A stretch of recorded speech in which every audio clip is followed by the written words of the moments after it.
안녕하세요. 코난의 몽키입니다. 오늘의 굿뉴스입니다. 자, 지금 들어가도 되냐? 자, 요즘 이 질문을 제일 많이 듣습니다. 자, 엑스아피는 최근 일주일 동안 4거래일 이상 상승을 했고요. 3,000원대 초반에서 꾸준히 올라오면서 지금은 3,500원대 후반까지 눌림과 재도전 사이, 딱 그 사이에 있습니다. 자, 오늘도 고점을 보시면 3,610원을 찍었는데 다시 눌려서 3,570원대 오르긴 했지만 확실히 뚫은 것도 아니고요. 완전히 꺾인 것도 아닌 상태죠. 자, 그래서 오늘 같은 날은 이제 들어가도 되는 건가? 아니면 지금은 기다려야 하냐? 자, 정확한 기준이 필요해지는 날입니다. 자, 그거 오늘 알려드릴게요. 자, 본격적으로 시작하기 전에 구독과 좋아요, 알림 설정 먼저 부탁드리고요. 좋아요는 꼭 좀 부탁드립니다. 자, 그리고 밑에 더보기 있습니다. 자, 클릭하시면 공유방 링크가 있습니다.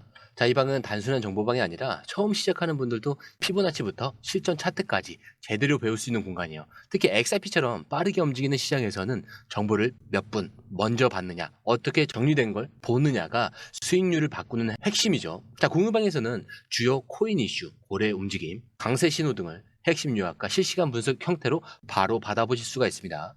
자, 그리고 무료 전자책도 제공이 되는데 그냥 이론만 나열된 게 아니라 지지선, 추세선, RSI, 피보나치까지 실전 위주로 정리된 내용이라 초보자도 따라하기 쉽습니다. 자, 입장 방법은 굉장히 간단해요. 이 공유방을 클릭한 후에 전화번호와 알고 싶은 코인 정보만 입력하시고 전송 버튼까지 눌러주시면 링크를 받아보실 수 있습니다. 자, 그리고 필요하신 분에 한해서 전자책도 함께 제공됩니다. 자, 그러면 다시 기사로 돌아가세요.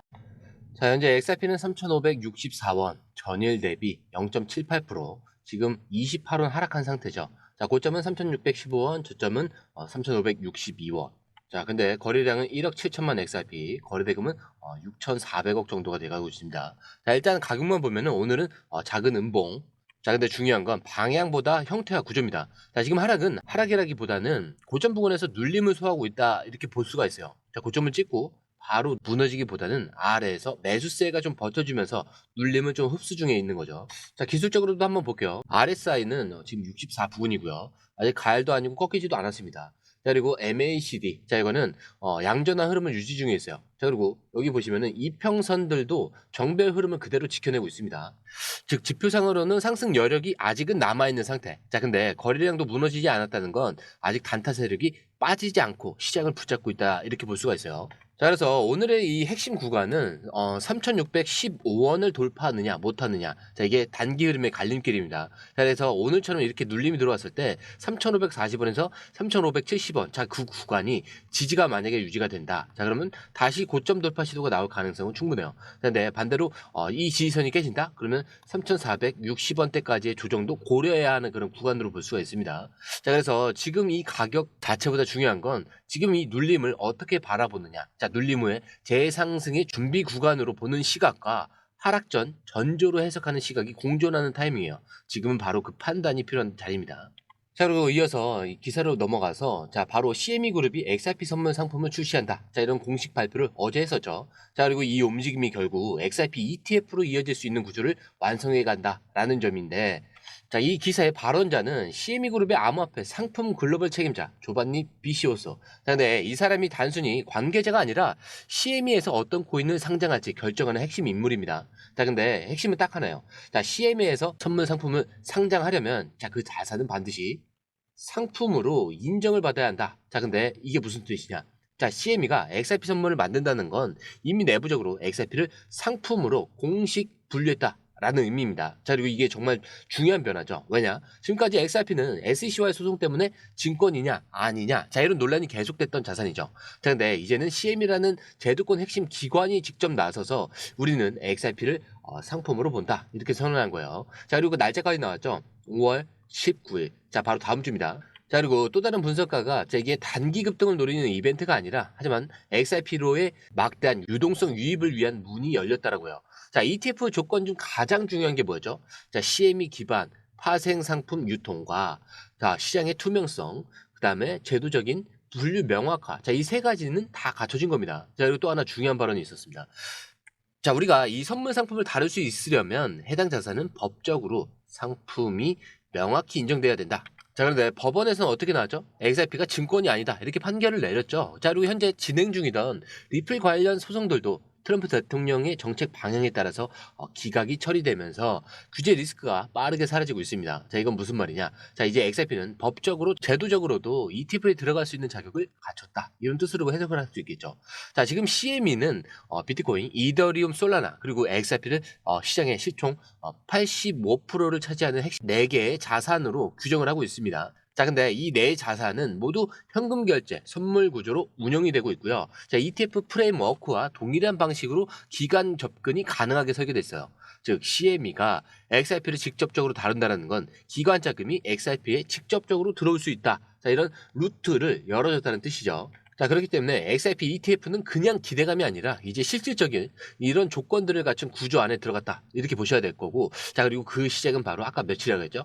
5월 19일이라고 했죠. 자, CME가 XRP 선물을 공식 출시하면서 제도권 유동성의 입구가 열리는 날입니다. 자, 이게 단순히 호재 뉴스가 아니라 실제 자금 흐름의 구조와 정책 방향, 기관의 준비 상황을 전부 압축해서 보여주는 사건이에요. 그래서 지금 이 기사가 굉장히 중요한 게 고래가 숏을 치고 시장이 눌려도 이면에서는 진짜 문이 열리고 있는 자산이 있다는 거죠. 자, 이제 XRP는 더 이상 가능성을 기다리는 자산이 아니라 기관의 접근과 규제의 수용 그리고 제도의 흐름이 함께 가는 진짜 실무용 자산으로 가고 있습니다.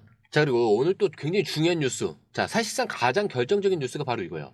자, 이제 미국 은행들이 XRP를 직접 보유하고 서비스에 사용할 수 있는 근거가 생겼다는 사실. 자, 핵심은 FDIC의 가이드라인 변경입니다. 자, FDIC. 자, 어디죠? 미국 연방예금보험공사.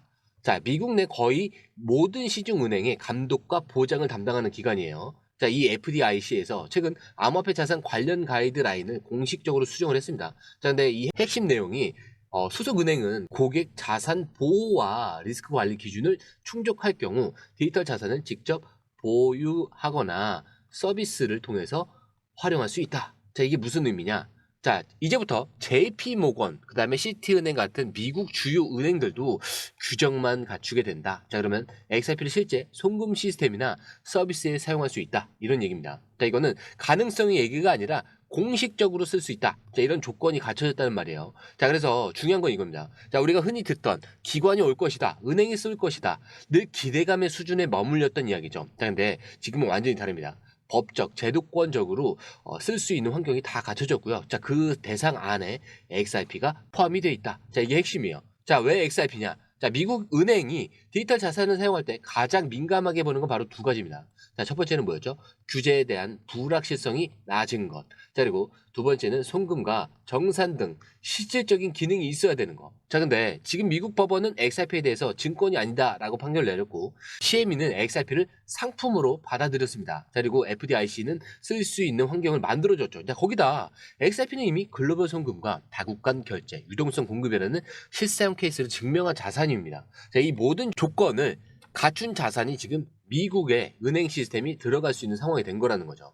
그렇기 때문에 환경 자체가 바뀌었다 이렇게 신호를 해석을 할 수가 있겠고 XRP는 이제 법정에서 싸우는 자산이 아니라 실제로 사용하기 위해서 시작할 자산으로 바뀌었다는 뜻입니다. 자, 그래서 ETF와 CME 이야기. 자, 앞으로 돈이 들어올 수 있는 구조를 말해주는 뉴스였다면 이 FDIC 뉴스는 실제 사용이 가능한 구조가 됐다. 자, 이런 근본적인 전환을 보여주는 기사입니다. 자, 그리고 이어서 다시 흐름을 보자면 XRP는 고점에서 3,615원에서 눌려서 현재 3,500원대 그 중반까지 밀린 상태죠. 자, 근데 이게 그냥 무너졌다 이거 아니라고 했습니다. 저점 매수가 계속 들어오면서 버티고 있어요. 자, 근데 거래량은 크게 줄지 않았고 지표도 아직 과열이 아니었죠. 자, 이 말은 추세가 꺾인 게 아니라 눌림 구간이 진행 중이다 이런 뜻이에요.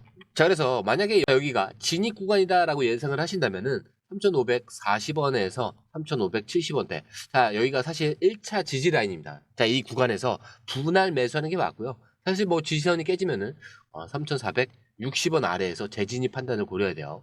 자, 이걸 감정적으로 나눠서 보시면 안 되고요. 구간별로 나눠서 대응해야 되는 그런 자리입니다.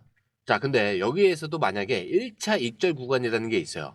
자, 그거는 3,700원대에서 3,750원 부근.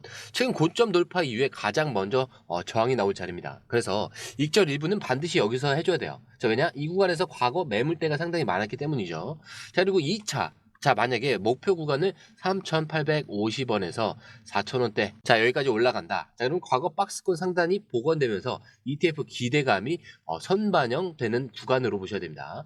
자, 이때부터는 롱포지션 일부 홀딩하고 추격 매수 전략으로 분리할 필요가 있겠죠. 자, 그리고 만약에 3,460원을 이탈했을 때, 자, 1차 경고 신호가 와요. 만약에 근데 이 가격이 무너지면은 구조 자체가 흔들릴 수 있기 때문에, 자, 이때는 보유 물량을 3에서 50% 정리를 하고, 다시 3,400원대 아래에서 리바운드 진입 전략을 다시 짜는 게 좋습니다.